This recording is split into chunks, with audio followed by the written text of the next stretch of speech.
there. First of all, Melanie is clerking for us. Thank you for that, Melanie. Can you give us, can you tell me with any apologies, please? Thanks, Chair. Good morning, everyone. I haven't been notified of any apologies this morning. I'll just do a roll call just to confirm who's in attendance. Councillor Baird. Present. The Chair is present. Councillor Hutchison. Present. Councillor McGilvary. Here. Councillor Morrison. Here online, yeah. Councillor Niven. I'm here, yes. Thank you. All present. That's great, Melanie. Thank you very much for that. Okay, members, moving on. First thing on agenda. Well, first of all, is there any declarations of interest from anybody? I'm not seeing any, so I'm assuming not. Okay. So moving forward, the first item on our agenda is item 3 for police area performance summary, and we have Chief Inspector Callum Smith with us at the moment. Callum, the floor is yours. Thanks, Chair. Morning, everyone. Good to be with you again. I've been asked to keep this for 10 minutes, so I'll kind of try and be brief as I'm running through things. If I miss anything, just let me know and I'll kind of cover it towards the end.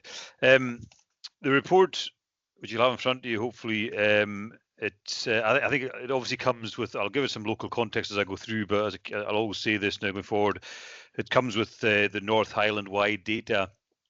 It's just the way the statistics are actually gathered now through policing. So the data covers everything north of the Keswick Bridge up to Caithness and everything in between, west and east of that. But as I say, I can give you some kind of localized data as we go through that.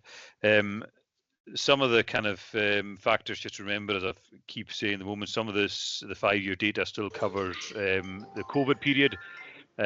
So that has to be borne in mind. You'll see an introduction I've given there. I've kind of touched, there's a slight rise in violent crime, which I'll touch on as I go through there.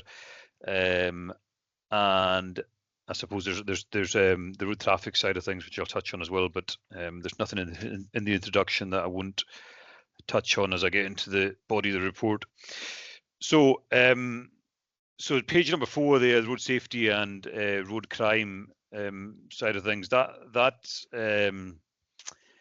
that shows again. So if we look at the number of fatalities there, again, it shows a reduction. There's obviously any reduction is positive news. It goes without saying that, you know, one incident can have a number of fatalities. So yeah, it just is what it is. But certainly is a reduction there, so that's good news. In terms of drink and drug driving offences, we're still it's 180 in the year to date 23-24, and 178 in the year to date 24-25. So that's down to it's still up on the 5-year average and 3-year average. Ultimately, it's good that we're detecting it. It's bad that it's still happening. I think I said this at our last meeting.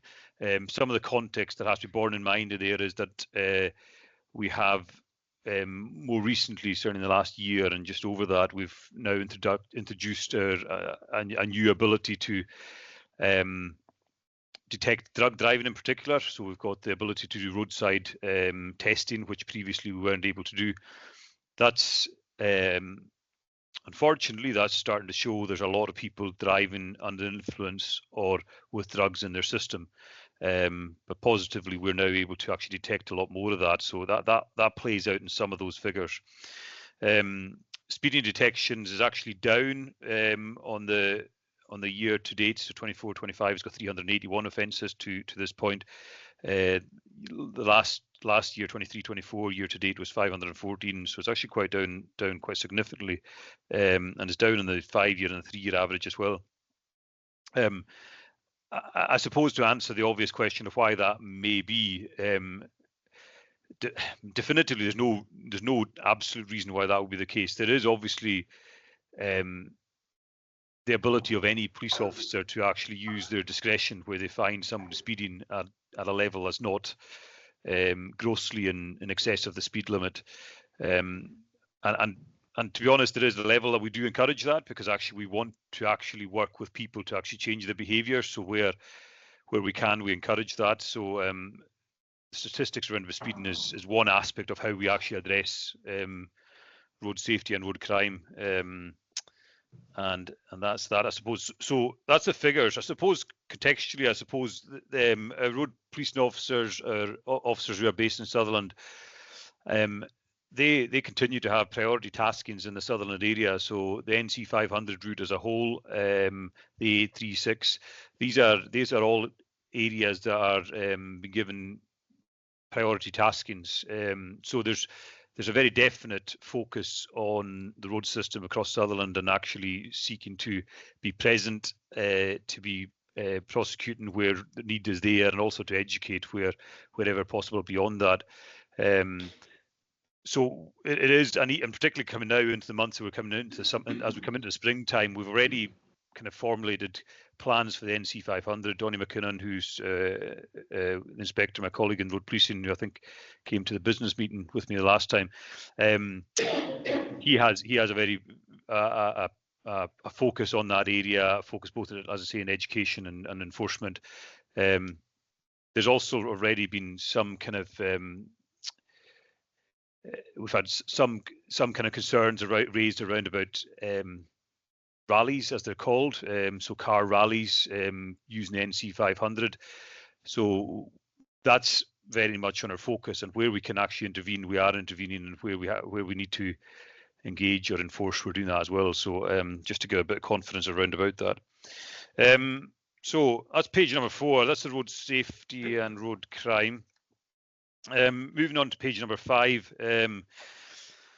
Antisocial behaviour, disorder and violence. So the headline one there is murder. So thankfully we've had no murders. We didn't have any murders in the Sutherland area last year either. There was 2 there in the year to date for 23-24. One was in Allness and one was in Keith, from memory. So there's no impact on the Sutherland area there at all. Assaults, we've got or certainly the lower level assaults, we've got a slight fall, a slight lowering the amount reported. So we've got 406 last year to 403 this year. Serious assault is up somewhat. That's contextual primarily to the Allness, Tain areas, less so the Sutherland area. We're not seeing any spikes around about serious assaults in the Sutherland area. A lot of that stems to the Allness and Tain area, which we're taking action around about. The detection rates for all those, drug possession is the other one that's on there. There's a 224 offences detected in the North Highland area for drug offences across the period to this year, the year to date at this moment. That's down on the period last year. All the detection rates are fairly high there, so 68% for assault, 88% for serious assault, and 96% for drug possession. I suppose the one thing contextually to say around about drug misuse is that it's now up and running. I think I mentioned this again the last meeting, but it's now up and running. So we've got we've kind of slightly amended our policing model to have a proactive team based in Allness, who are covering the Easter, Ross and Sutherland area. So we're effectively trying to be proactive around about drug misuse, but also freeing these officers up to actually take on target areas where there's lower level, if that's the right terminology, lower level concerns around about speeding, for example. So Donnie McKinnon's team take on the priority routes, so the A36, the NC 500 routes such as that. So where we've got concerns, say, around about speeding outside specific, in specific towns and villages, that we've more to my own officers who deal with that. So the pair of officers that we've tried to free up from their daily duties are now, they're based in Allness and covering the Allness, Easter Ross and Sutherland area. So we're trying to utilise them for problem areas in terms of policing, so drugs and road traffic areas as well. So that's, sorry, I'm kind of skiting over. I'm kind of weird. I'm kind of rushing through this, but I don't want to take up your meeting too much. So the acquisitive crime there on page number 6. Sorry, Callum, can I just stop you there for a second? Don't feel you have to rush through it. No, We're interested in what you've got to say, and I won't be stopping you after 10 minutes. So feel free to fine, okay. as long as you want. I was giving a guide of 10 minutes before. No, that's fine. In that case, I'll slow down slightly. So the acquisitive crime side of things. So you'll see there, this is the housebreaking, and I suppose just to kind of come immediately to the point that's relevant around about. So housebreakings, houses by their definition are naturally houses. They can be sheds, caravans, such like. So we've got in the year to date, at the point that this form was put together, we had 22 offences reported. That was against the year to date 23-24 of 28 in the previous year, so down 6. Since that this form has been put together, this document's been put together, we've obviously had, which I'm sure members will be aware of, we've had a spree in Dornoch where there's been a number of caravans have been broken into about 10 days ago now, 9 days ago. So that's still very much an inquiry is ongoing. I won't go into too much for obvious reasons at the moment, but the inquiry is very much ongoing into that. That kind of one incident like that can skew figures significantly. But inquiries are very much ongoing into that. We have, it's not, you see the detection rate there is 22.7%.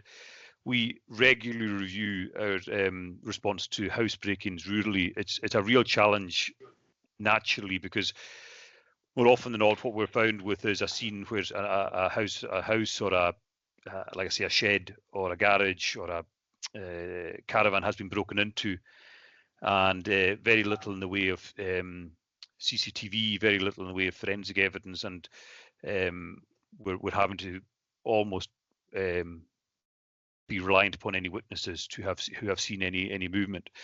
So it's a challenging crime to investigate rurally, but it's something that we regularly review to kind of assess our own response to it. Frauds underneath there is something that we're also acutely aware of, and some of the work we do with partners, and particularly is around about this. Often it's vulnerable and elderly people who are located in areas such as Sutherland, Caithness, places like that, where they are targeted via online offending or via the phone, people pretending to be their bank and such like, and causing elderly people and vulnerable people confusion, and then taking money from them remotely. So often what we find is we've got the victims in our areas, but the actual offenders are scattered, I was going to say nationwide, but more often than not, actually internationally, actually across borders. So again, it causes real issues in terms of our ability to detect those offences, which is reflected in the detection rate of only 16%. Theft by shoplifting, you'll see there, is actually down year to date. So it was 132 offences this year. As much as it was actually 120 more than that last year. So that's positive. But we're still seeing, we are still seeing moderate amounts, certainly, moderate to high amounts of housebreakings in specific areas. So, for example, the specific shops are getting targeted quite regularly, and as much as we are detecting quite significant amounts of them, 76%, which is we would class as a decent to good detection rate. One of the challenges that we have is that where we would want to proactively stop the offending or seek to kind of minimize the offending, that requires private enterprises to be invested to the same kind of focus as what ours would be, and sometimes that might not be their primary focus. So it causes us challenges in terms of having repeat offences in repeat locations, but we just carry on as is, and and work on that as we can. We do have our preventions and interventions officers who are doing a specific have a specific focus at the moment around theft by shoplifting, because we are seeing, although there is a reduction, we are seeing still higher numbers than we would want to. So it's an area of work that we're carrying on work into. Theft of motor vehicle, we've got a reduction there of 21 offences in the year to date. It's down on the 5-year average, down the 3-year average, and it's down nearly half on the year to date 23-24 to 24-25, and it's running at a good detection rate of 72%. What I would say there is that a lot of these, not all of them, but a lot of the offences that would reflect, that would show there in the theft of motor vehicles, it would be opportunist occasions where a person takes a vehicle for a period of time and then leaves it. It's very, very rare that a vehicle is taken whole and not returned again from anywhere in the Sutherland or the wider Highlands and Islands area for that matter. But it's and often it's people who may, not necessarily always, but sometimes people who know the offender, and it's kind of linked to associations and such like. So that's a theft of motor vehicles. That's kind of gives a summary of the acquisitive crime, and then underneath there it kind of just touches again on some of the work that we're doing around about preventative work. But as I say, some of the preventative work is kind of tied in with private enterprises and has some kind of sometimes conflicting priorities between ourselves and private organisations. Moving on to page number 7. So protecting vulnerable people. You'll see there's a lot of blacked out, darkened out parts of the graph there. So I'll touch on rape first of all, just because it's actually all there and we can see it. So rape investigation, it's ultimately not for me to assess our own work, but certainly professionally, having been in the police for a period of time, the way we're dealing with sexual offences now is given more priority than it's ever been given. It's given more quality assurance work than it's ever been given. It's given more attentive work than it's ever been given. And I truly believe, and again, it's easy for me to say this, but I truly believe that the 5-year, the 3-year, the year to date, and this year's data is reflective of that. We are now getting more people coming to us confident of being able to talk to us. Vulnerable victims who previously would never have come near us now are coming to us. Certainly some of them are now coming forward to us. We'll discuss with us what they've been victim of in terms of sexual offences, in the knowledge that we do not then unilaterally act without considering their welfare as a victim of horrific crime. So what we're finding in terms of the continuing growth of reporting of sexual offences, on the one hand, is we wouldn't want it to be happening at all, but if it is happening, we want it to be reported. So I do think that's probably a reflection of how we're working with partner agencies there. The detection rate is actually not in there. Certainly when I last looked, it's sitting to low to mid 50s, which is consistent with, if not slightly above, the Scottish national average of detection rates for these offences. So again, you'd want that to be higher, but the nature of sexual offending all too often is that there's again a lack of evidence to be able to gather to produce a charge and a conviction. But so that's where we're at with that. Domestic crime, hate crime, and missing persons. You'll see there's blacked out boxes there. So that's directly related. There's two aspects there that are causing an issue in terms of being able to give the 5-year, 3-year average and the year-to-date average for domestic crime and hate crime. Part of the issue there is, so for hate crime, we've obviously had the introduction of the hate crime this year and last year now in April 2024.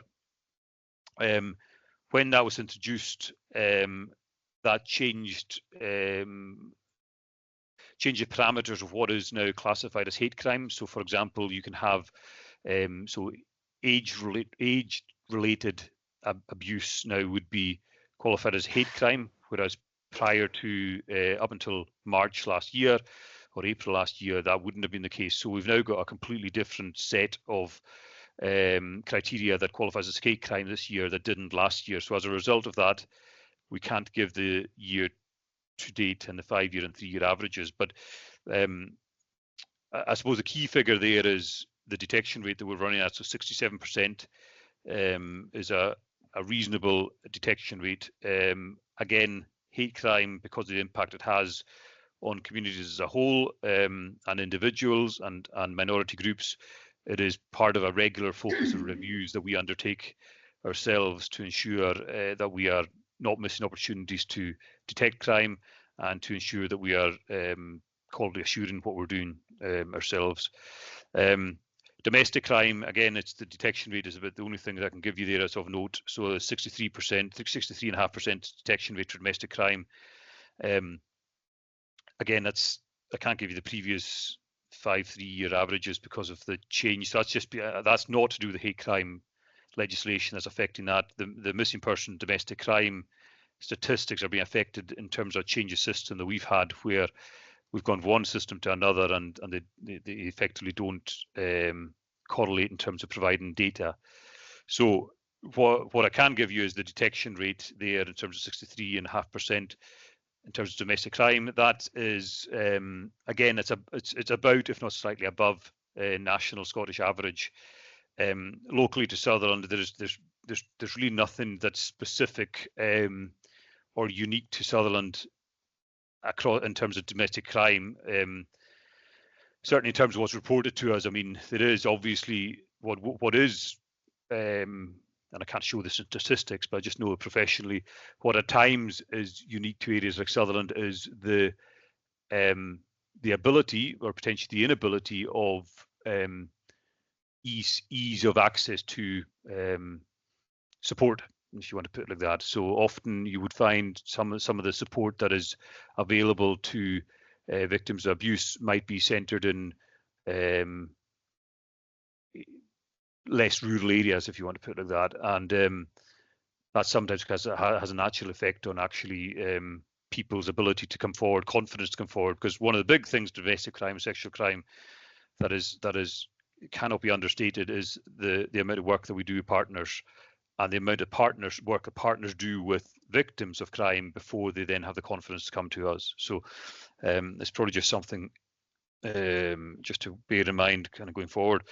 Missing persons, the year-to-date information there has 23-24, we've got 138 reported missing episodes last year, and this year we've got 132, so that's positively is down 6. The bottom table at the bottom, page number 7 there, probably gives a better flavour for those figures. So there's some aspects that we have little control over. So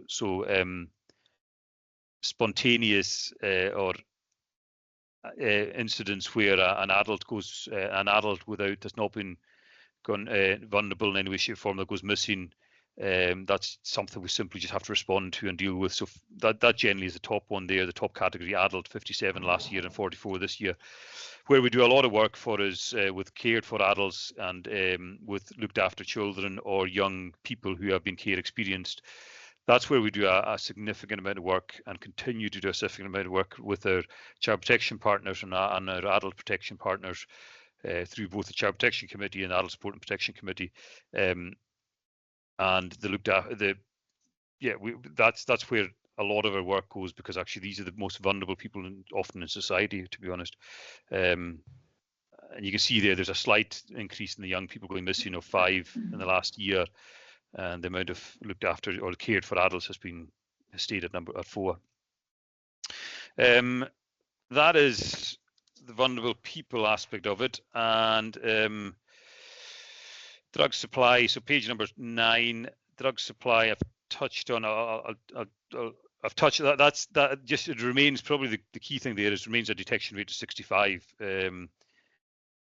I'll come back to that in a minute, again, to our proactive team. And then the final thing there is number 10, the counter-terrorism work we do, that we continue to, again, I've touched on this last time I presented with yourselves 6 months ago.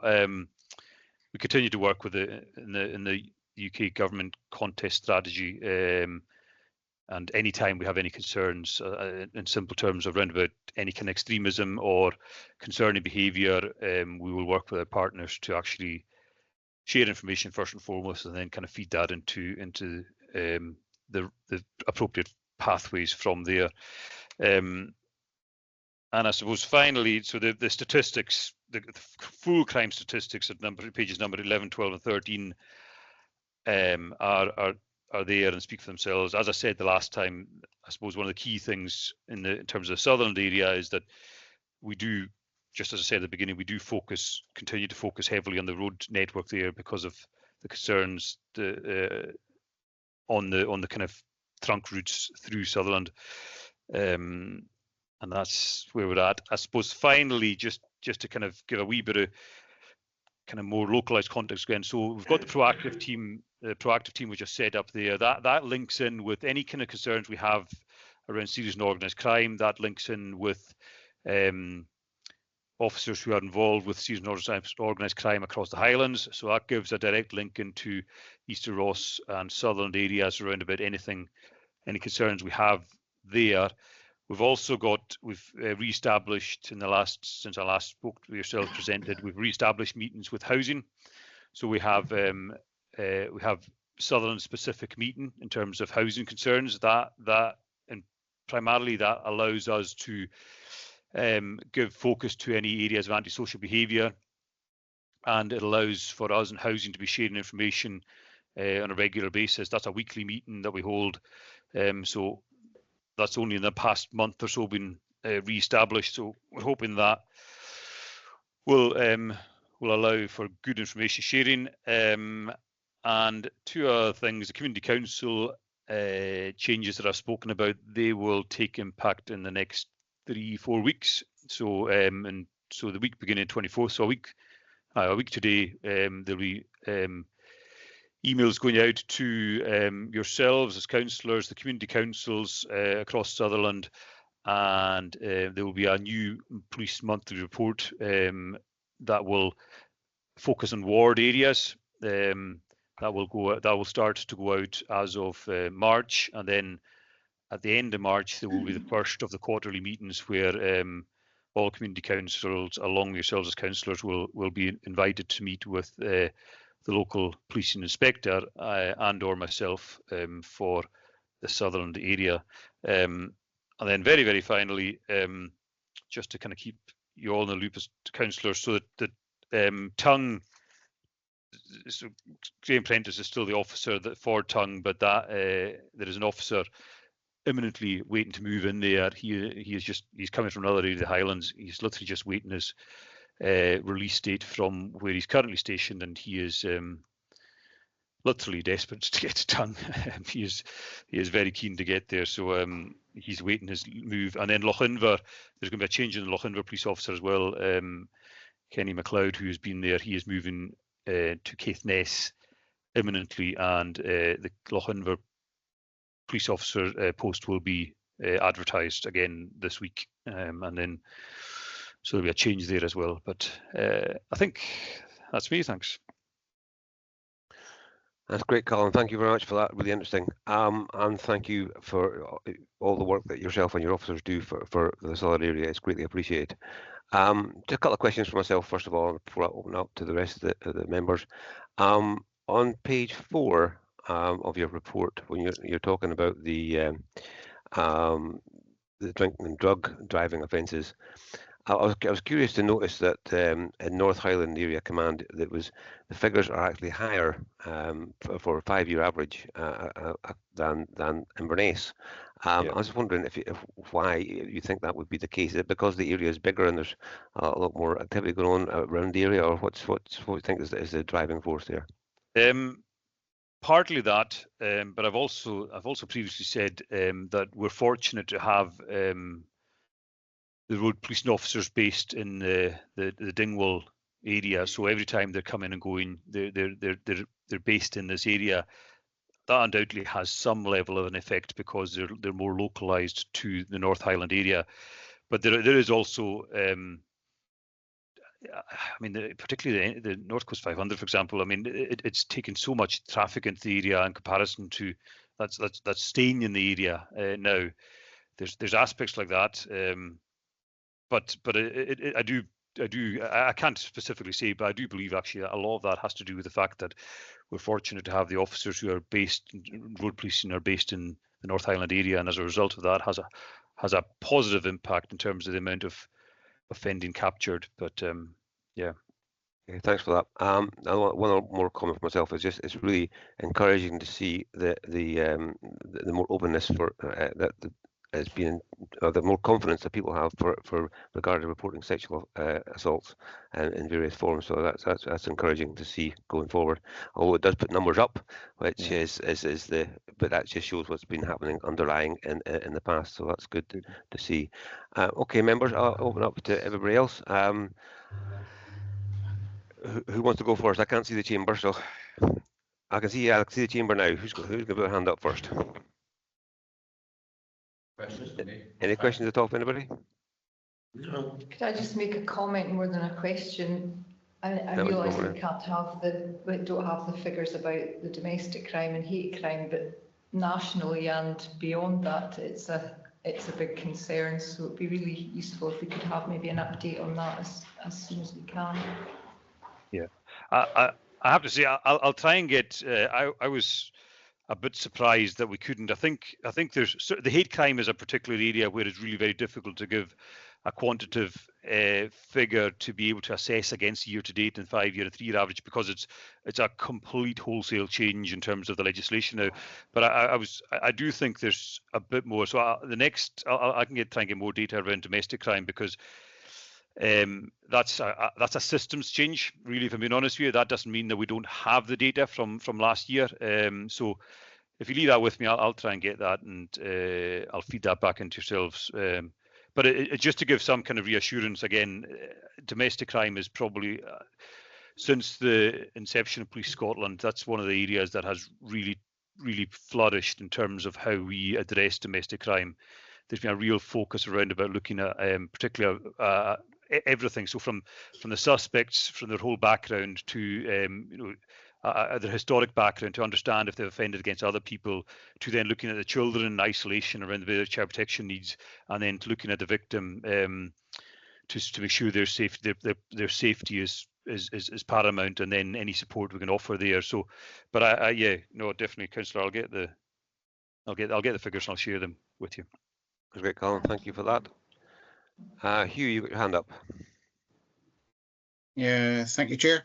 Just more a comment than anything else, Callum. It's just to pass on our thanks to the 2 outgoing officers in Sutherland and Kinlochbervie, and it's reassuring to hear that these posts will be filled up again. So that's always reassuring to know that the rural stations that we have, it's a big area from Malapole to Thurso, so the 3 rural stations that we have up here, it's reassuring to know that you'll have officers in place. So thank you for that.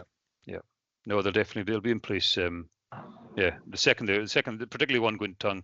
Once he's released, he'll be there. Right, he would have been there 2 months ago had he had the choice. So it's good. He's desperate to come. Yeah. I have tanged Community Council tomorrow night, so I can update them on that. So thanks for that. Perfect. Thanks for that, Hugh. Okay, members, any other questions for Colin? I can't see the chamber, so if there's anybody in the chamber, just shout out. No, okay, that's fine. Oh, sorry, Jim. I just thought fine with me. It's good. Thanks. No questions. No question. Okay, thank you. All right. Just one more thing from myself, Colin. Just interesting. You'll know we've got an awful lot of new 20-mile-an-hour zones across the Highlands, and as a result of that, I'm getting a number of people saying that that people are speeding through villages. And I wonder, what can we do to work together to actually address that going forward? Yeah. So the policy that we have, because of the policy we have, is where there are kind of concerns, obvious concerns raised, then we will try and address that. Because the amount of the 20-mile-an-hour zones, it's simply the volume and our capacity to actually police all these areas is simply not there. I can take away. I'll go and speak to Donnie McKinnon, our the road police inspector, and I'll get, because he's got good links with Highland Council road safety officers, probably the best links of everyone, and I can maybe try and see what I am aware of is our own Police Scotland policy. What I'm not aware of is the Highland Council policy around about the 20 mile an hour zones, because what's helpful is, for example, when we actually gather data, we did it, for example, in the 836, where there was concerns raised, we gathered data by actually doing the speed surveys, and that then allowed us to show that there was an issue there, and we kind of targeted that area then off the back of that. I'm not sure how much, if any of that happens for the 20 mile an hour zones, but I would have thought it would be beneficial to be tying all that together. So I'll take that away and speak to Donnie McKinnon about that and see if we can try and get a kind of unified policy on that between ourselves and Highland Council road safety officers as well. I appreciate that, Callum. I think it's, I mean, all the members will have be aware of certain hotspots, shall we say, in villages that have come about because of the change, and I think it would be useful just to have a chat about that going forward, see what we can do to combat that. Yeah. Anyway, and I'm not seeing any other members with any hands up, so thank you very much for your time today. It's greatly appreciated. And members, we are asked to, give me 2 seconds, I'll get back to my agenda.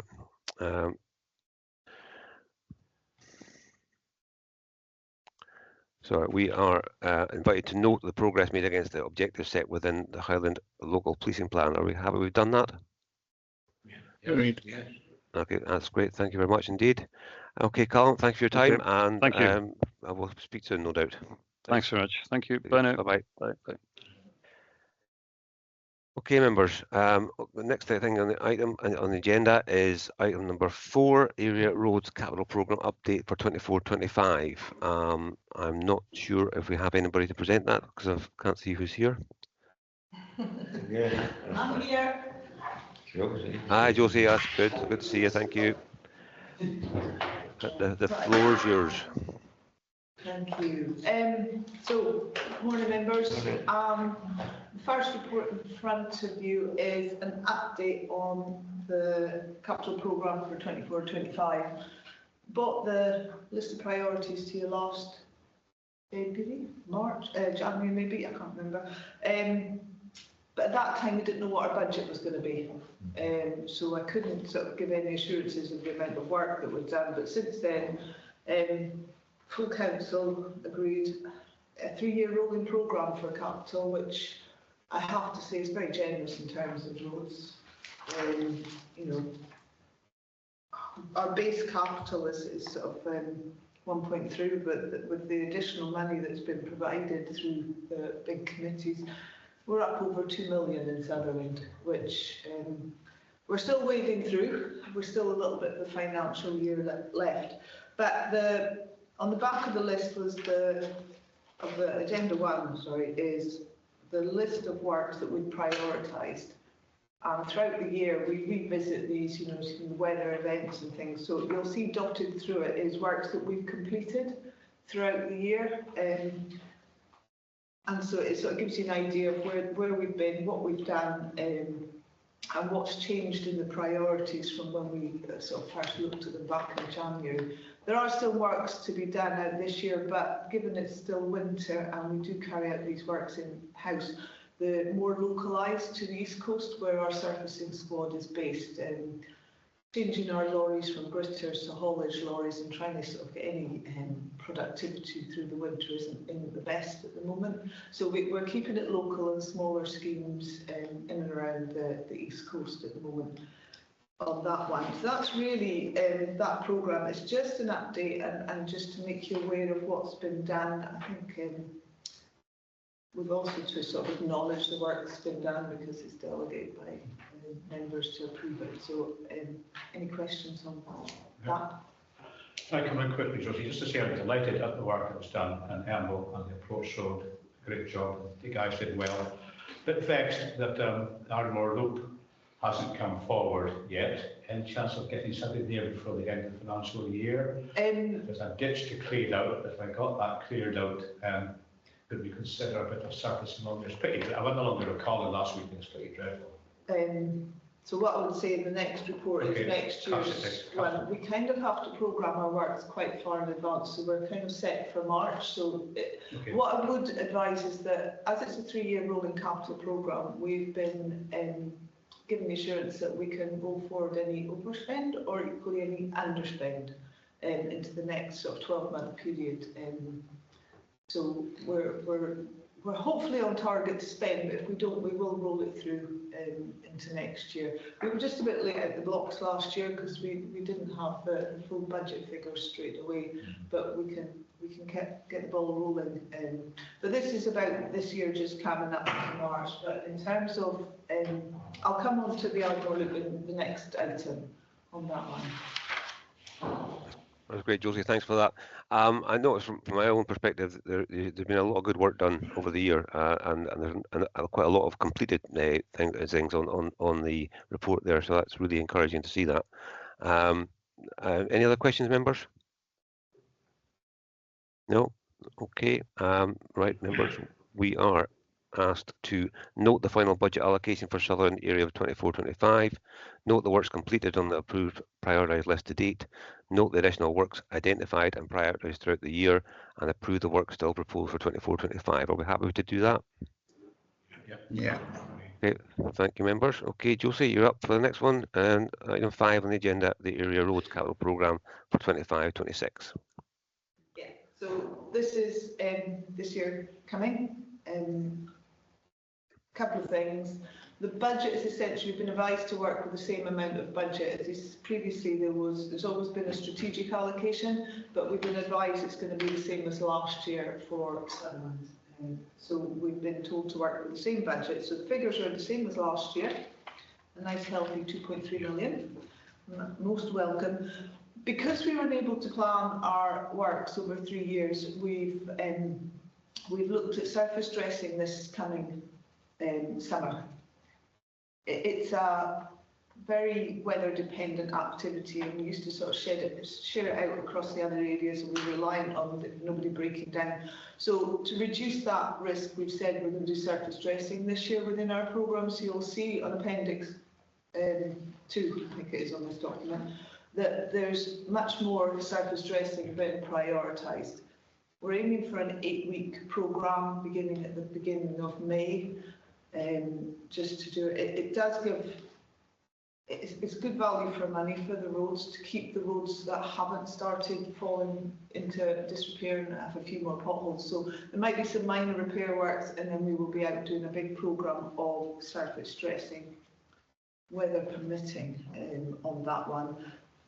I would also say that there's some of the works we've identified that have actually been complete that have rolled through from the other programmes. So the team are out constantly reviewing the road following, and I say winter loosely because although we've had sort of very limited snow, short period, we've had a lot of wet weather, and water is the biggest enemy of the road. So we are looking at drainage works and trying to factor them in as part of the surfacing works and other bits and pieces that we're doing. But yeah, it's really just a continual rolling list. And what I would comment on is, I mean, Caithness and Sutherland, I produce these really long lists, and it really is a look into the future as well. So it's highlighting roads that we're keeping our eye on, and throughout, as time goes on, they might change from what treatment they need, whether it's surface dressing, but we could have one particularly bad spell in one area, we could have a development, and the road's gone from being surface dressed to needing an overlay. And it's just about capturing that. So it's like a shopping list. If more money comes along, or if for some reason we've got a huge development on a road, I'm thinking of Lochbuie, from Bonar Bridge up. So whereas we might have highlighted that for work last year, we now know there's a development, so we sort of take a step back and we don't go and repair a road that we know there's going to be a huge amount of haulage on, and we were in talks with those developers. We've had where there's been water main renewals in, and that can delay our works because you can't have 2 lots working there. So there's a few things other than the weather that can influence our priorities and enable that to move about. But being able to pick up, and also it gives members an opportunity to review the list and say, you know, can we get that one pulled forward? You know, it's deteriorated quite badly. I'm conscious of bringing them in, which is getting looked at. So it's not just here is a big picture of what we're doing now. Here's the picture of what we're aware of, what we're looking to the future, and how we're factoring up across the whole of the network in Sutherland. Not just the A roads, the B roads, but the single track that serve, you know, housing, a couple of houses or something like that. So yeah, that's where we are, same budget, as much as in-house as possible with our own squad. However, we will supplement it where we need to with contractors. Thanks for that, Josie. That was certainly one of my questions, is do you have the resources available to actually carry out the works? Because it is an increase in the budget, and it's really, obviously, we're all keen to see it being spent and spent productively, which is fantastic. I notice on the list there that there's got a lot of flexibility as well. I notice priorities being moved around. Obviously, that's you're identifying things that need to be done more quickly, so that's good to see that there's that constant overview of what's actually required. So that to me is very encouraging. Members, any questions? Jim, is that a hand up? Oh, Marianne, sorry, Marianne. Thank you, Richard. I had two concerns. One is that from February 25 update, which is still February 25, the Cape Wrath Road has gone from priority 2 to priority 54, and the other one is that the Oldney Bridge isn't on there, so as far as I can see, but maybe it is and I haven't. No, Oldney Bridge is structure. This is the servicing the capital works, servicing surface dressing. So we don't have a list of the structures that come in on this list. That's kind of separate. Even though it's part of the road network, it wouldn't fit in there on this list of that activity. It would be a different budget line. Cape Wrath has moved in terms of its priority linking in with the budget. We're working on the surface dressing. That said, we have made moves to go out there already just to keep it ongoing. It's going to be an ongoing thing and just keep it rumbling on. So it will move about within there, but it'll stay on there, and it's we can pull it about and move it if, you know, if that's really a priority in that respect. But what I would say in the background is we're always going to spend that money on there until we get a permanent way forward on what to do.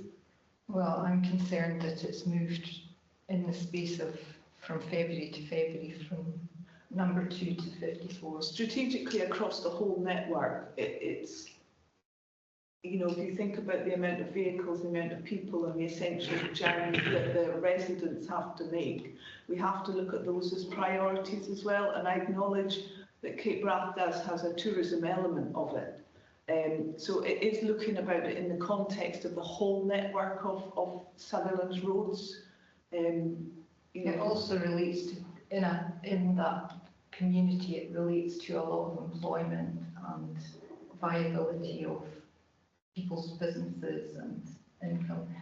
And it's whatever the opposite of reassuring is for the community to hear that it's slipped so far down the priority, but that's my...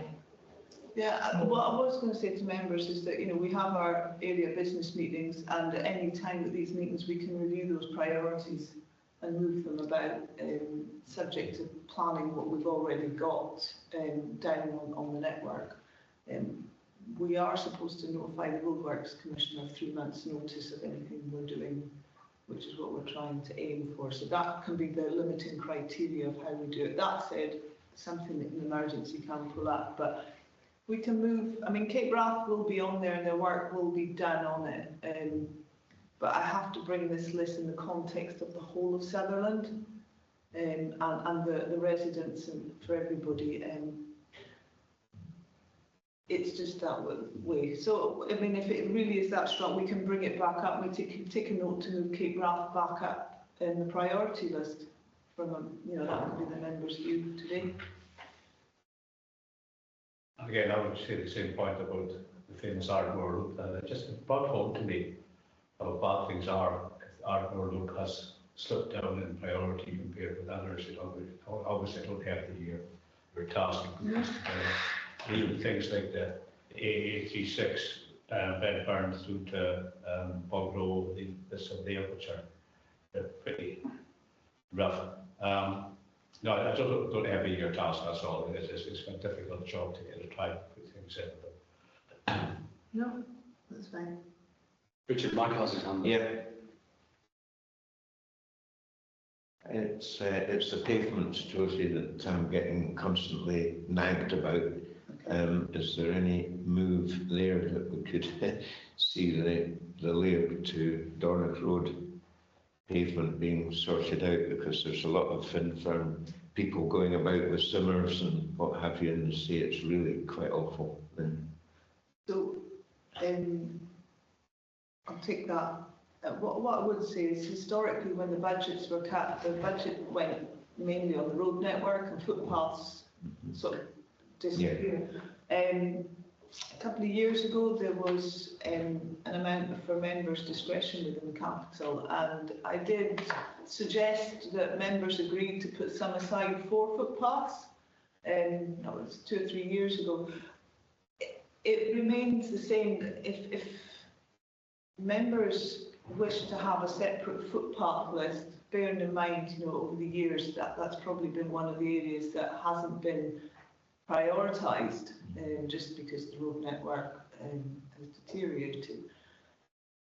It's an option for members, and we can bring a separate footpath priorities list if it's something that you would look at, but then you would take a chunk of this budget, if that's the way you wanted to, and you could set it aside and say that would be a footpaths element, and we would look at delivering some footpaths work.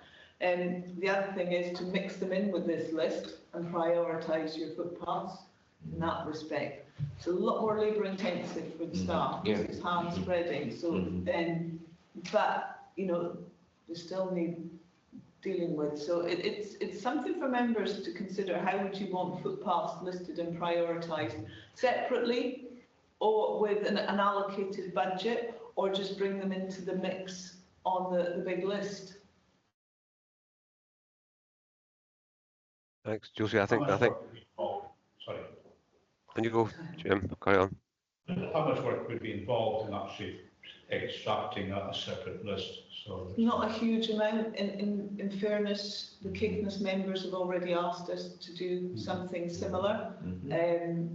So it's not a huge amount. I think it is something that's not been done. And whilst we've got a couple on this list, there's probably an awful lot more across the county that would give you a bigger picture of what's needing to be done. Yeah.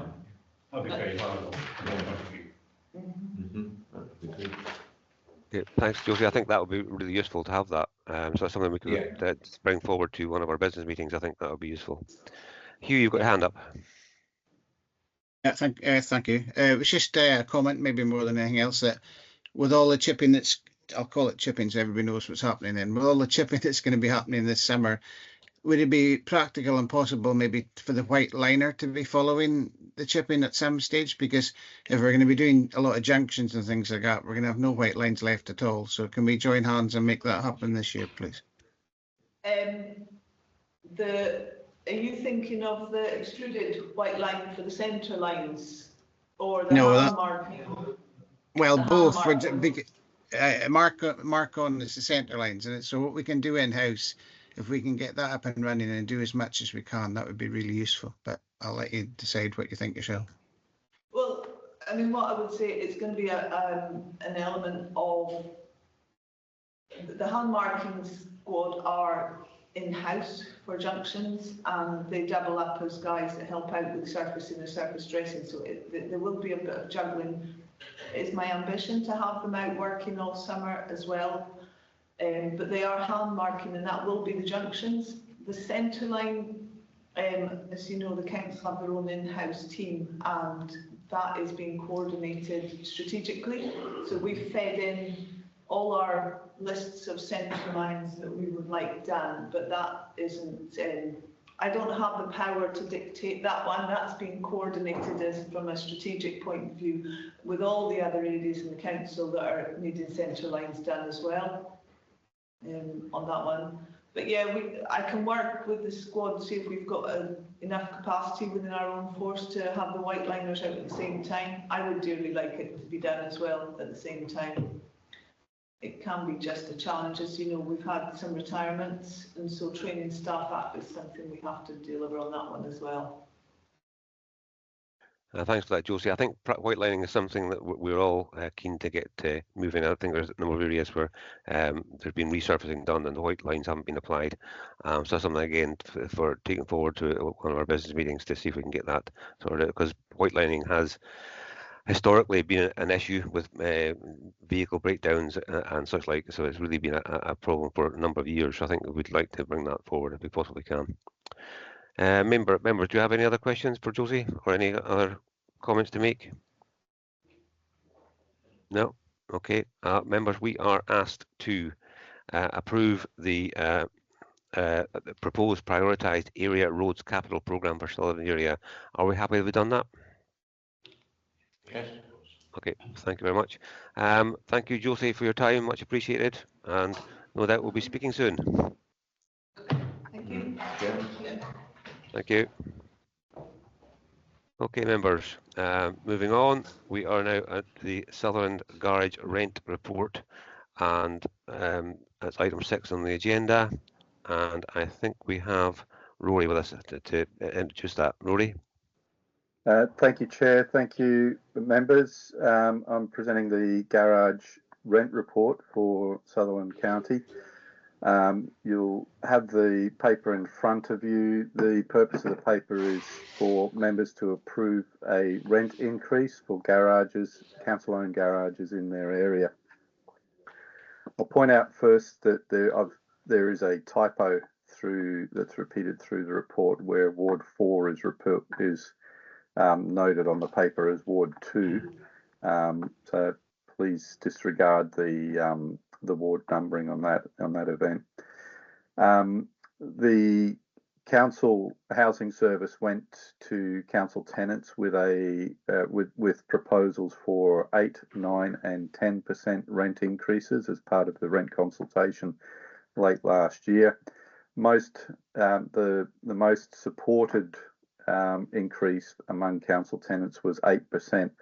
Last week, the full council approved an 8% rent increase for council houses, and generally most wards have followed that 8% rent increase for garages, with a couple of exceptions where some areas wanted to equalise their rents and other areas wanted to go with a lower or a higher rent increase.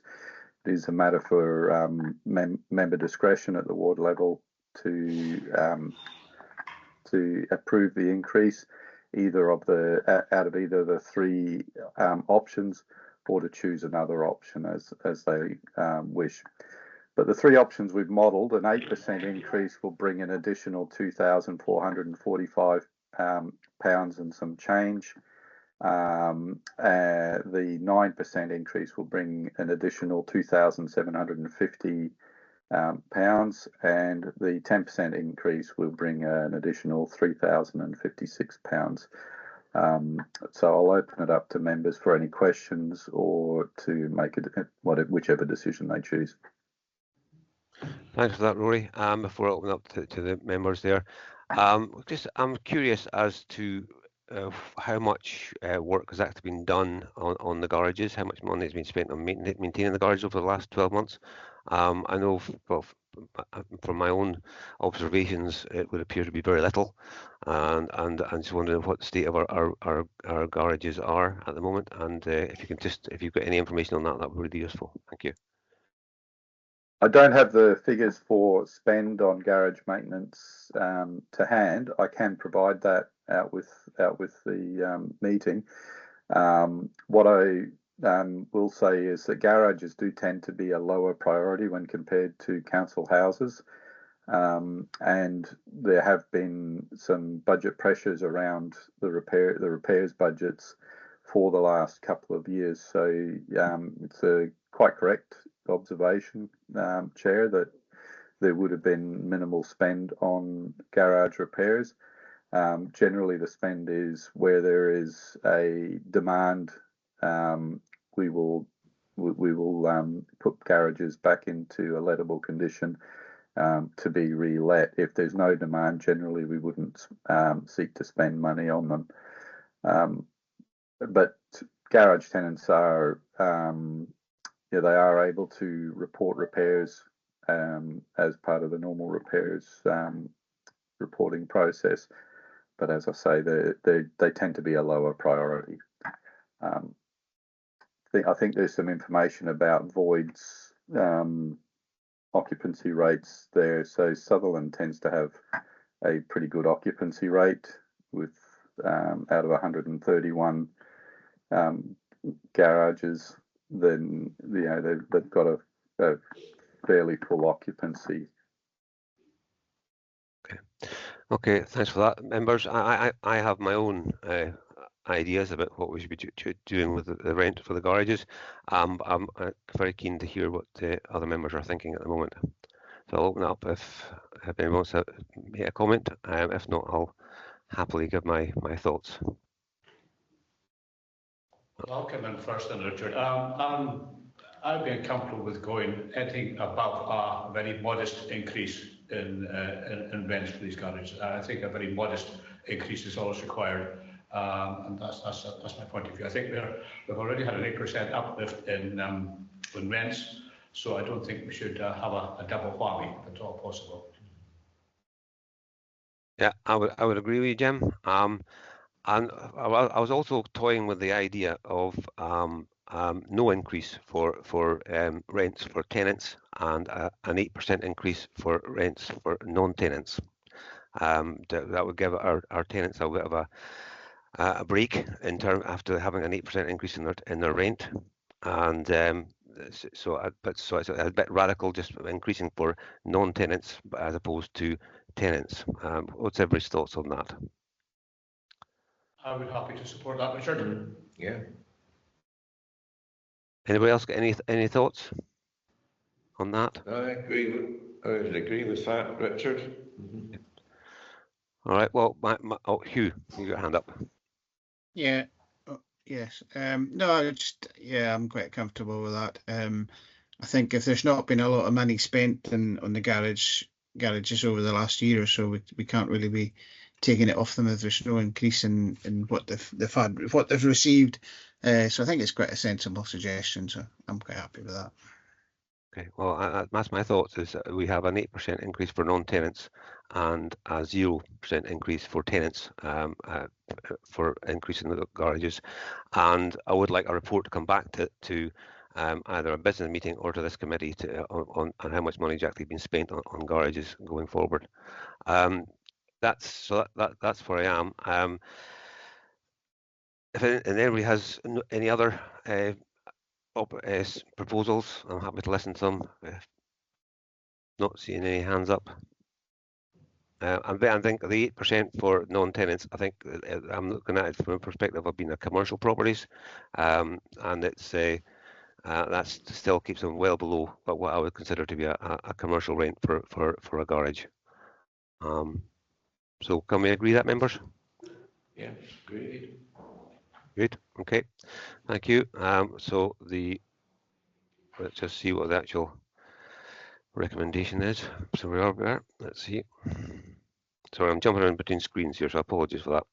So we've been asked to scrutinise and agree the level of rent increase to apply to Sutherland County garages and garage sites. So we've done that now with the increase of 8% for non-tenants and a 0 increase for tenants. Agreed? Agreed. Thank you very much, members, and thank you, Rory, for your time. It's been very useful. Thank you very much indeed. Thank you, members. Thank you, Chair.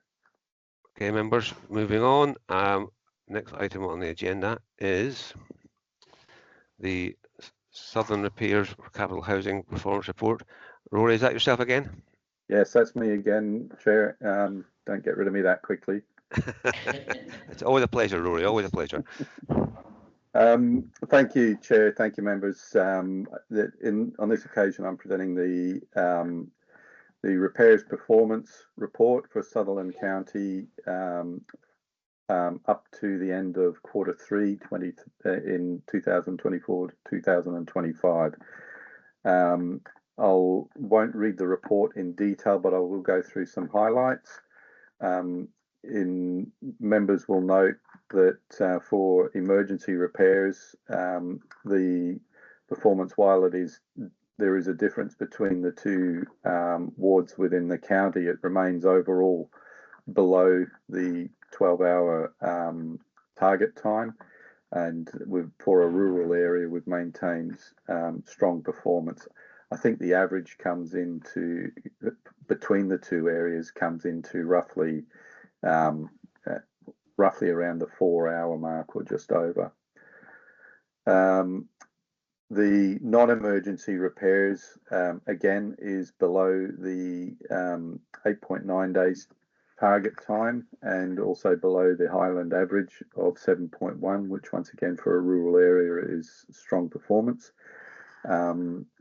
It's been fairly consistent for the last couple of years at those sorts of levels. An area where we have been trending in terms of slower performance has been the void relet times. This has been an issue across the country as well. There are. So you'll note that our Scottish Housing Network benchmark group has drifted up to 56.7 days, and our target's at 55.6 days at the moment. This is driven by pressures on our repairs budgets, but also on materials and building services inflation. However, you'll note in the two wards in the county, we have maintained performance within the target. Although it has been trending upwards, it is a thing that we will continue to monitor. I'll take you to the capital program report. This report is just to go through a bit of the comparison between what we've budgeted in terms of capital and our expenditure. You'll note some of the figures will show an overspend, which represents across the life of the capital program, which runs from 2022 to 2027. It represents a bit of acceleration from future years, and some of it will need some consolidation from within the program. But overall, we are slightly lower spend than we have anticipated for the year, but that doesn't mean that there's not works committed. So you'll note that there is no spend shown in the environmental improvements in either ward. I'm aware that there has been spend in various projects around various ward projects that is just yet to make it to the report. So I'll leave it open from now for any questions that members might have.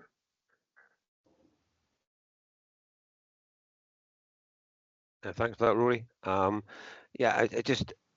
am a bit concerned about the underspend in kitchens and wiring and everything else. I'm presuming there'll be more coming to that by the time we get to the end of Q4. Would that be correct?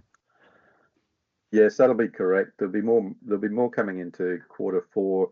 Also, we tend to, because it's a multi-year program, we tend to balance some of these programs across a number of years. So where it might look like an underspend in one year, it'll look like an overspend in the following year.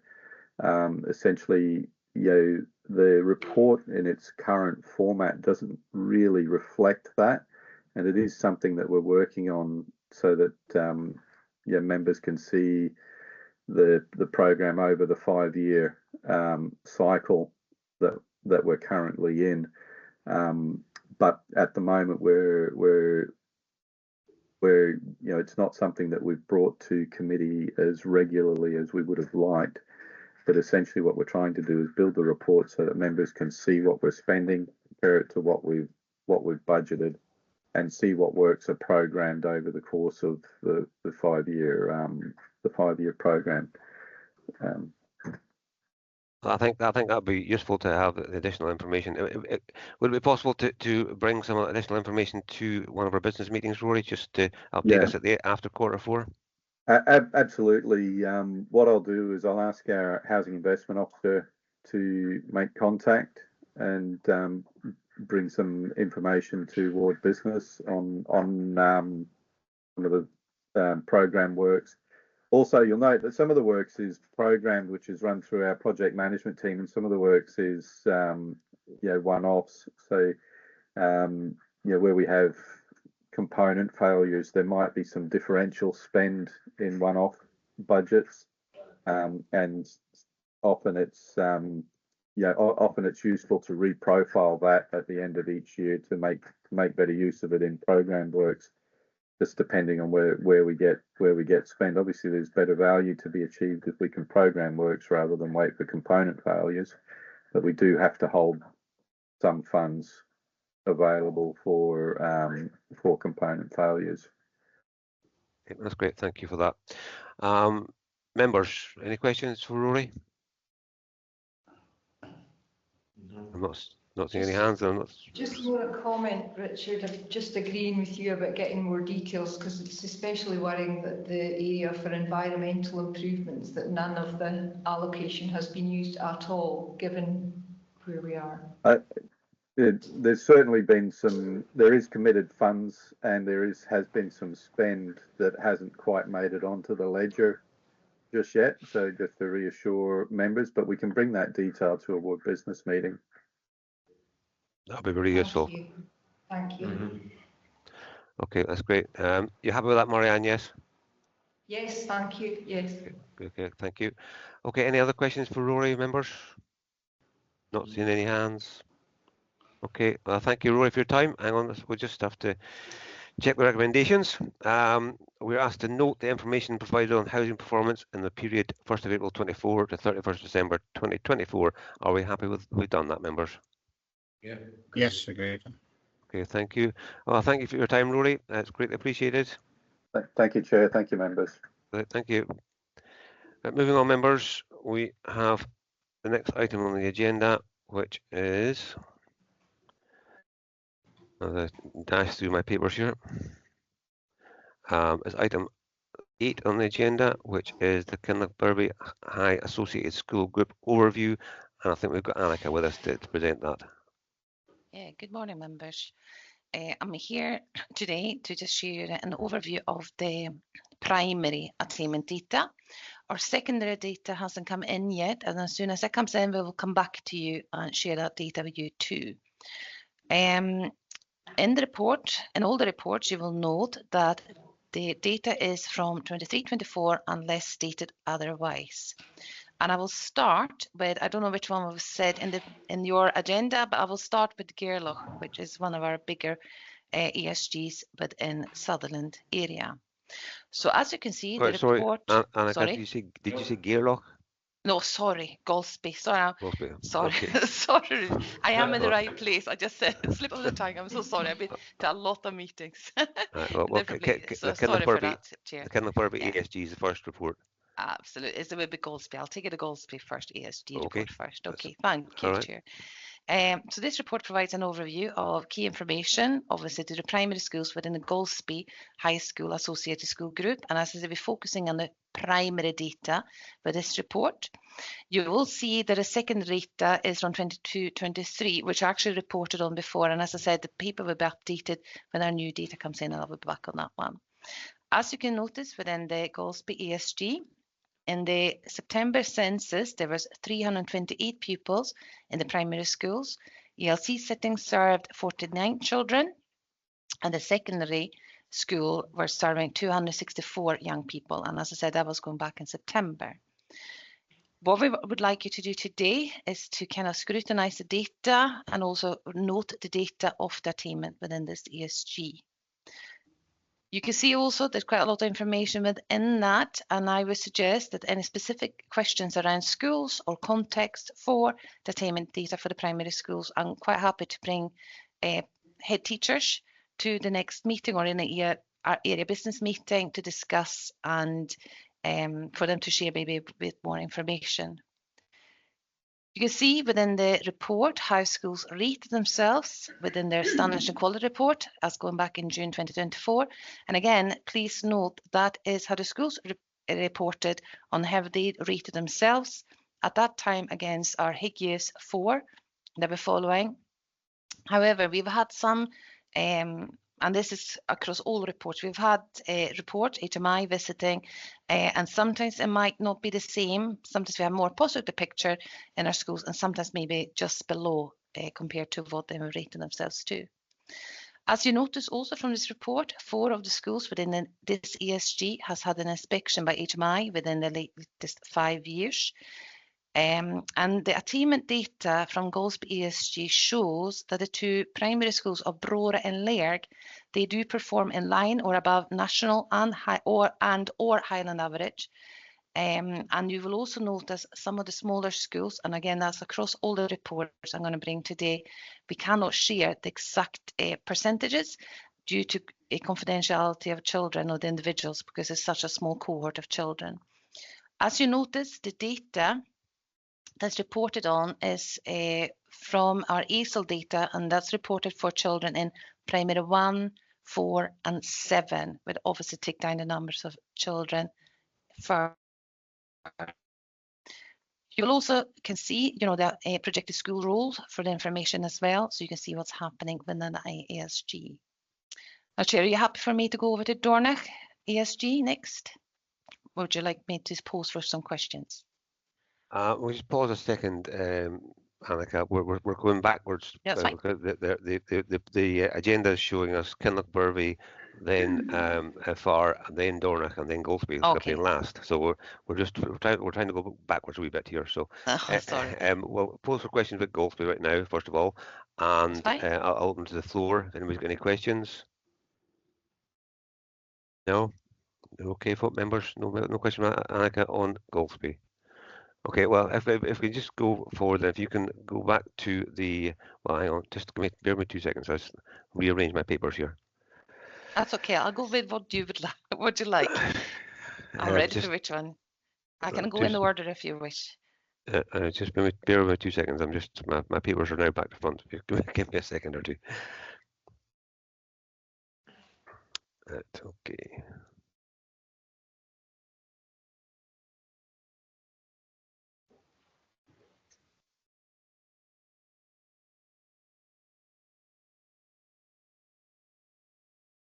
Okay, right. What I'm going to do, members, is I'm going to go to the recommendations at the end of the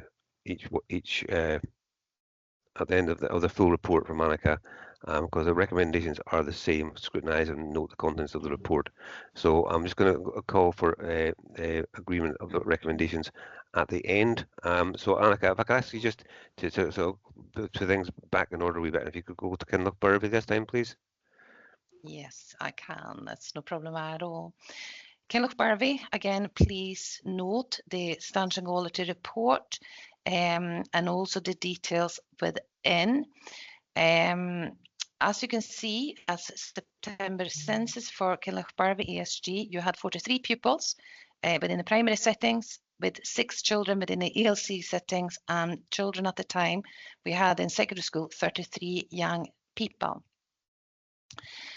I was going to note as well within the report, you can see that 2 schools have been inspected. Actually, in the report it says 1, but since the report was written, also the high school has been inspected within the ESG by HMI.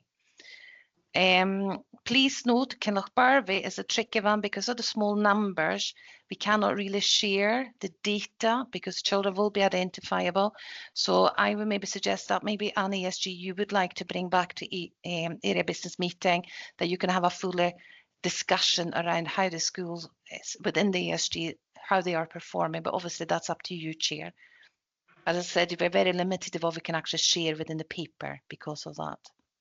Okay, I think if we can come back to business meeting, that would be really useful. But I do recognise with small numbers, it is difficult to give the full details without identifying individuals. So I do appreciate that. So I noticed that a lot of the information on the Kinlochbervie report is not been available to us. Yeah.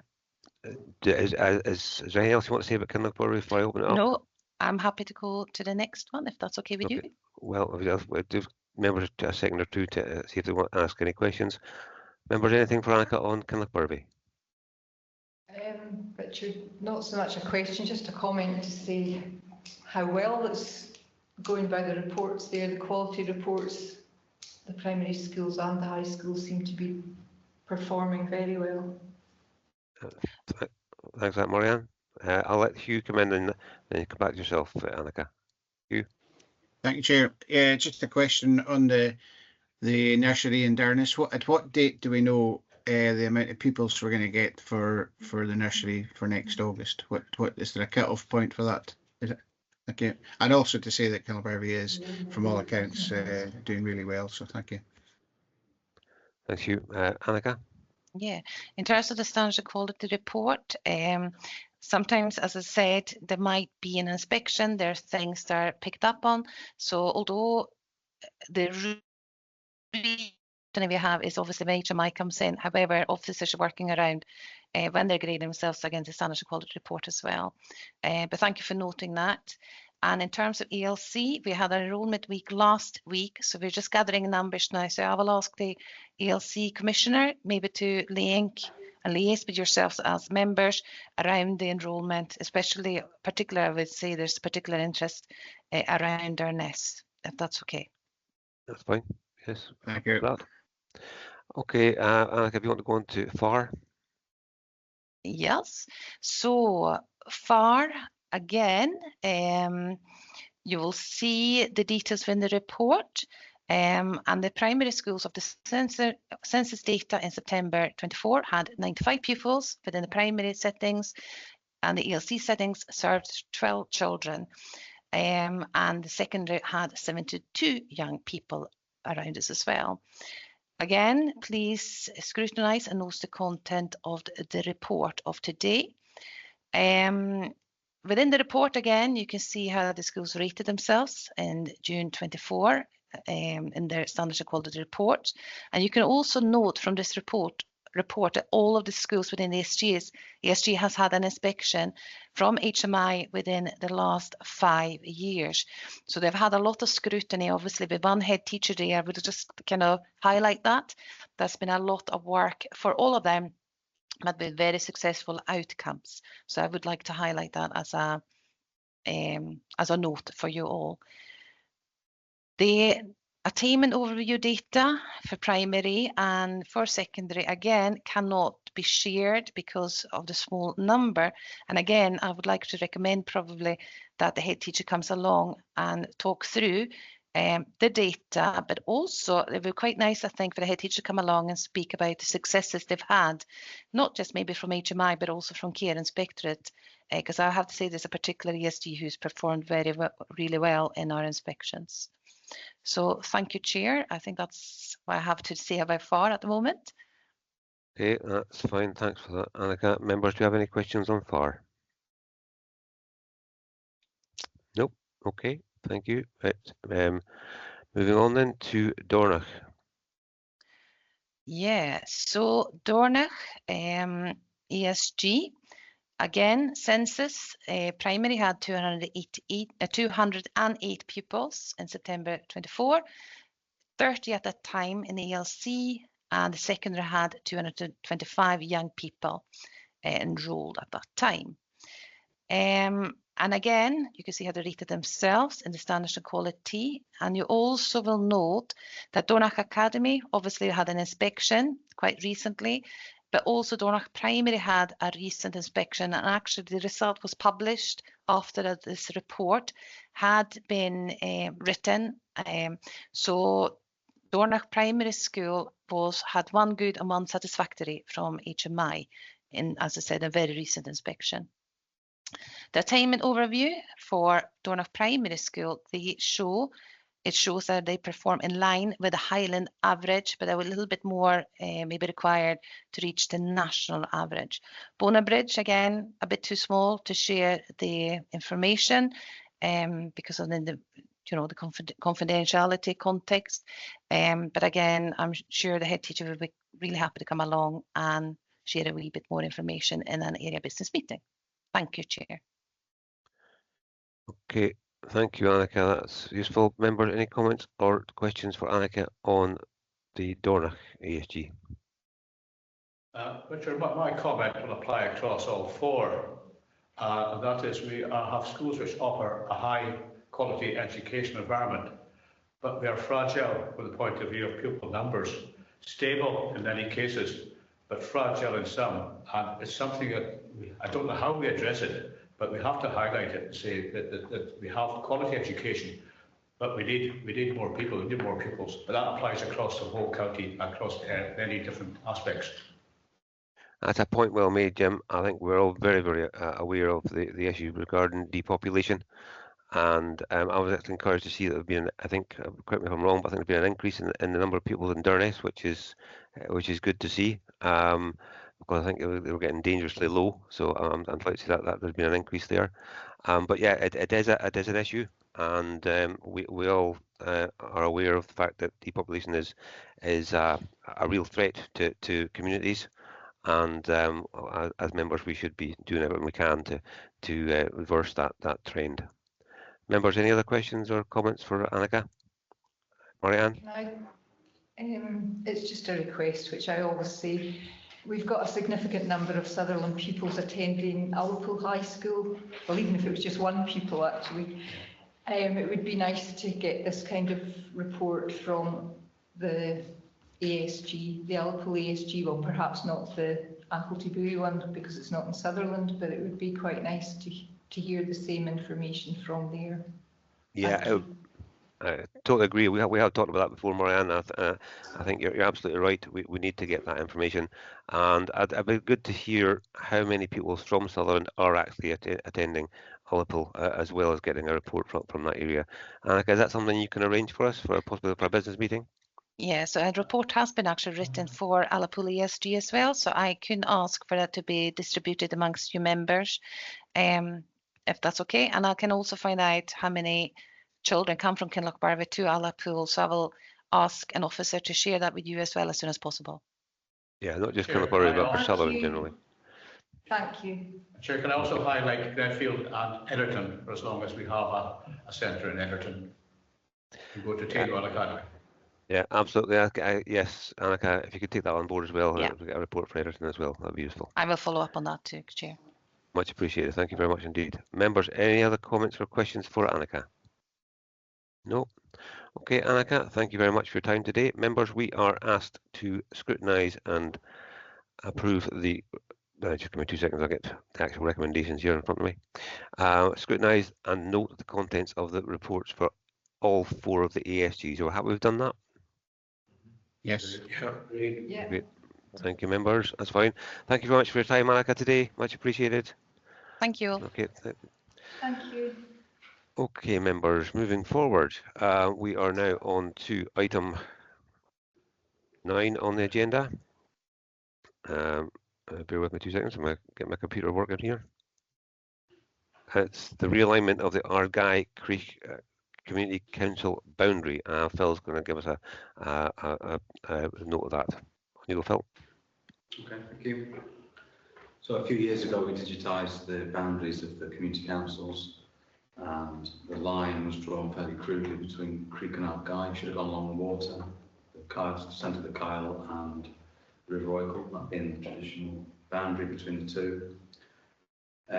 This just corrects that. So the amendment is very straightforward. Both community councils being consulted and agree. Thank you, Chair. Okay, thanks for that, Phil. Members, any comments on that? I think it's fairly straightforward. Nope. We're all happy with approve that. That's fine. Well, members, we are asked to approve the realignment of the boundary between Creich and Ardgay and District Community Councils. Are we happy to do that? Great. Thank you, members. Okay, moving on to item 10 on the agenda, the Dornoch Common Good Annual Report.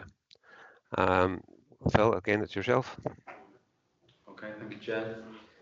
Very briefly, the income and expenditure are outlined in the report for the annual report, and the grants are listed in Appendix 2.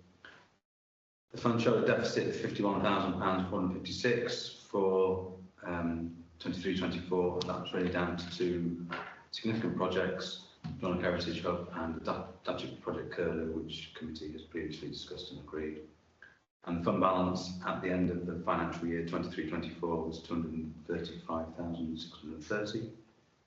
Moving on to the Q3 report for the current financial year, the income and expenditure are outlined in the report with the grants listed in Appendix 3. The report provides an explanation of variances expected at year end, and a surplus of 69,811 is forecast, giving an expected balance of £305,441. The 25-26 budget as proposed is broadly similar to the current year. It includes income from the increased rent from Royal Dornoch Golf Club. The budget increases the grants and contribution budget. That's the money that's used to support community projects to 35,000, reflecting current year expenditure. So that's an increase of 10,000 from 25. Funding for the car park repairs is rolled forward. We didn't get to that in the current year, focusing on the projects. Delegated power members are asked to review and carry forward the delegated power to the community development manager to allow us to manage the fund. And regarding reserves, generally funds need to be 300 to 350,000 that's available for investment. So that's what you can put aside and not the total balance to justify investment, which is overseen by the pensions and investment committee.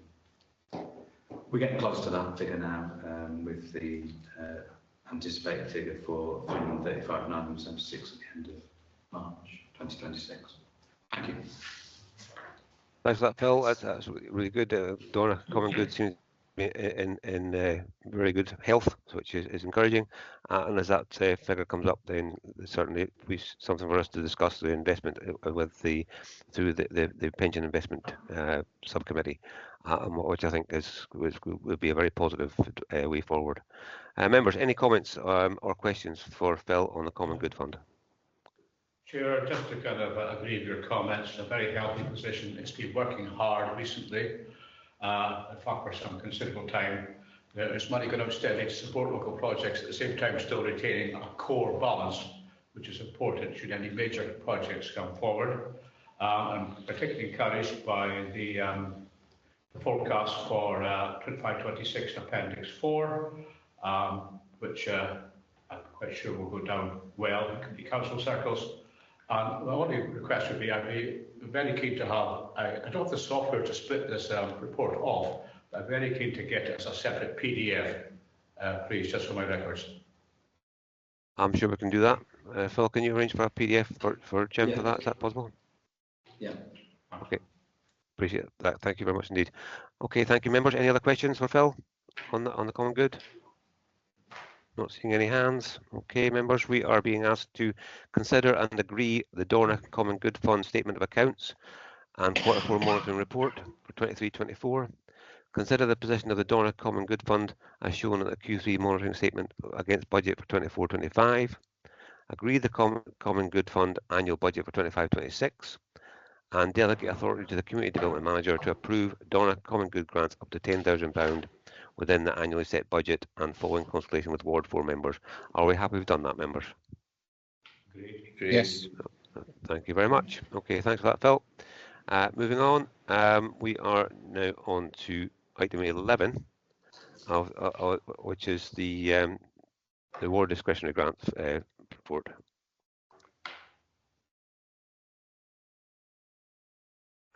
Which I will find in my agenda if I could get there.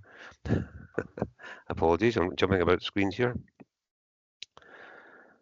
Okay, members, we have the Ward Discretionary Awards for North, West and Central and for East Sutherland, Egerton. There's no report on this. Are we happy to note the report? Yes. Okay, that's fine. No issues, that's good. Thank you very much, members. Okay, moving on, come to item 12 on the agenda, which is notices of motion. Now, this is put down to myself now and Jim. I'll go over it. Now, you all have a copy of the motion that's been proposed by myself and seconded by Jim. And it's to do with the impact of overnight parking of camper vans in council car parks. leading to inappropriate waste disposal and other antisocial behaviour.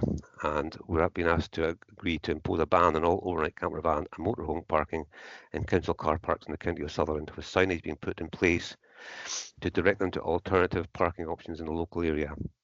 Now, the reasoning behind this is, as I'm sure you're all aware, is that there has been a number of incidents, and I myself have had my email box well and truly bombarded by people complaining about the impact of the camper vans in car parks. And think of one in Shore Street in Golspie in particular, where it's sometimes there's up to 12 camper vans in the car park, parked in disabled bays, and generally when anybody's approaching them, there's some in some instances there's been some aggression towards members of the public by people who've challenged them.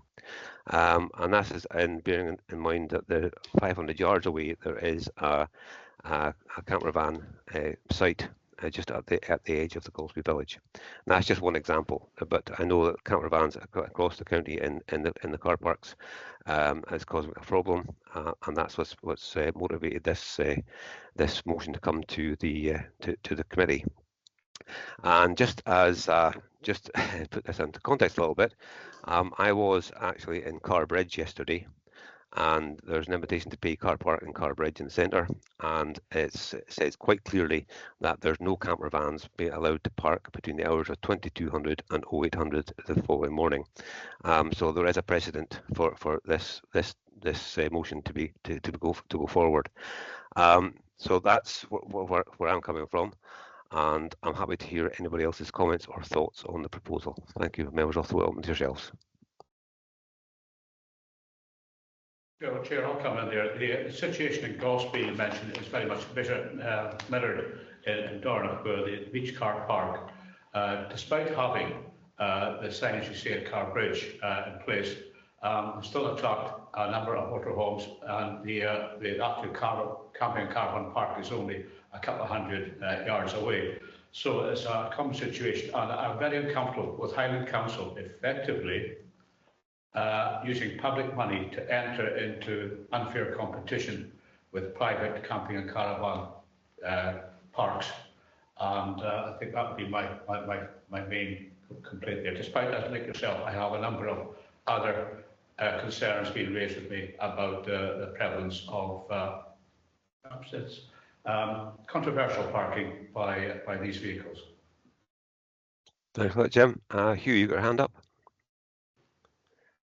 Likewise, at Sango in centre of Darness, there's next door to the campsite there, and they have an invitation to pay.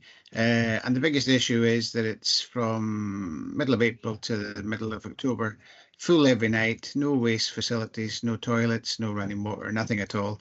And, you know, there is other people in Darness trying to make a living out of campsites as well. I mean, we have the main one, but we've got 2 or 3 other side ones as well that people have spent money, you know, making them into an attraction for the camper vans to actually berth in and things like that. So yeah, I'm happy with this motion that's coming forward. And it says in the report that it could cost 41,000 for an enforcement officer. Well, why is that enforcement officer not in place already? If you know, there's no point in, you know, taking one forward when there's no signage. Well, the signage will be there, but when there's nothing to enforce really, because we all know that going back a number of years, the council lost the battle in the courts to put up their no overnight parking signs. So it's difficult to enforce, but it's easily enough done with the locals. They're good at enforcing things going forward anyway. So yeah, so it does cause a problem, and it's causing a problem to the Darness Community Council since about a year now. So it'd be something that we could act on here and take it to Inverness and see what happens from there, I assume. Thanks. Yes, thanks for that, Hugh. Yes, I totally agree with you. It's something that's as a consequence of the proposal to charge the £40 fees, but not actually provide any services in any of the car parks for people to be using.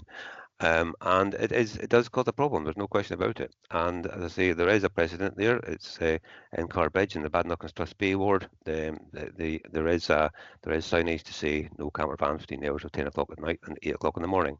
So this isn't new. This is something that's already in place. and I certainly would move this motion to the committee, and I've got a seconder, and I hope if anybody's got any mind to propose an alternative, I'm happy to take it on board at the moment. Could I just ask a question, Richard? Certainly, Marianne. I'm just wondering where, obviously, the impact assessment's been done. I'm just wondering, is there a list of the car parks concerned? Because it's not clear often whether a car park is a Highland Council car park or not. And I'm just a bit curious as to how they've come up with figures without actually a number of car parks and a possible cost of policing this when we don't really know what it would include, or maybe there is more information available. Is there a list somewhere of what this is? I'm sure that there is a list of all Highland Council car parks in Sutherland. I don't actually have that. I'm looking at the ones that I'm aware of, and I'm sure that you'll be aware of some yourself. And I think it's where we know there's been a problem. I think this is what we focus on first of all, and then roll it out across the rest of the county car parks as we go forward. So the proposal is there, and I'm keen to make it work across the county, and that's my proposal. And I've left it very open. I haven't specified any particular car parks.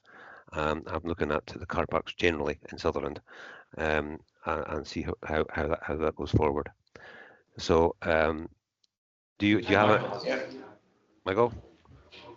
Yes, Richard, it was actually in the notes that are accompanying, saying that if we were to go ahead with this, this might force the motorhomes and that to go to lay-bys and other wild camping area.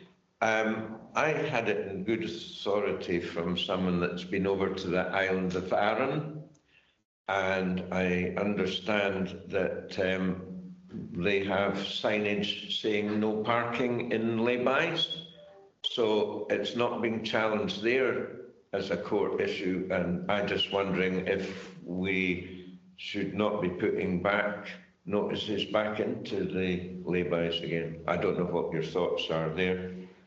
The other thing is, again, on non-car park areas, I'm thinking again here in Bridge, we are getting constantly motorhomes and camper vans coming into the geological garden at Bridge.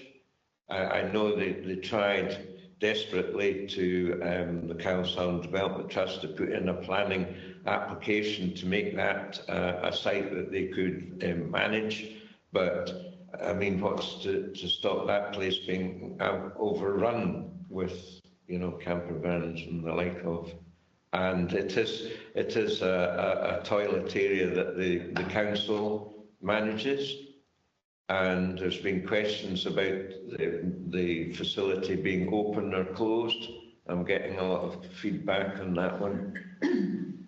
Yeah, I know what you're thinking about, Michael, and you'll be aware of that. That went to planning, and it was approved with the planning committee, but was rejected on appeal by the Scottish ministers. So I think we should be using that area and monitoring it properly, but we can't.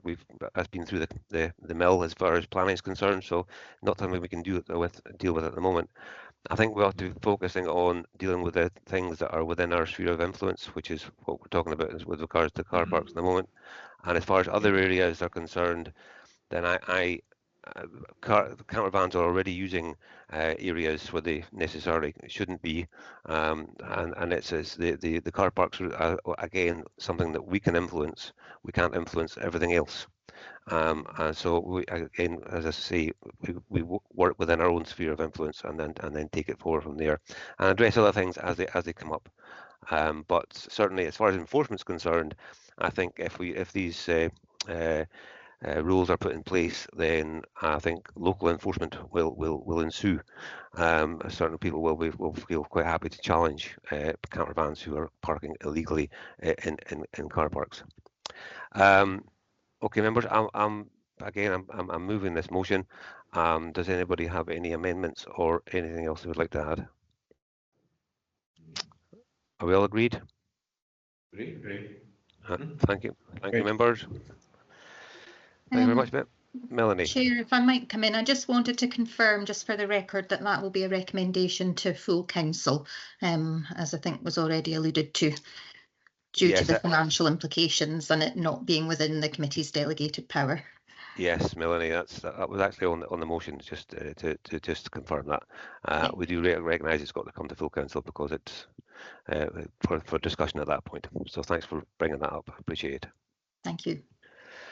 Okay, members, I think we've got the next thing on the agenda is the minutes for the last meeting, I think. There have been 2 seconds. Yes, the minutes of the Southern County Committee meeting that was held on Tuesday, 12th of November.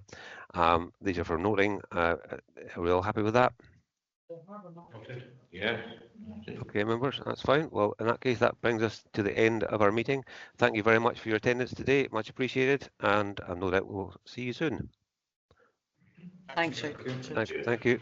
Okay, bye-bye now. Bye. Right.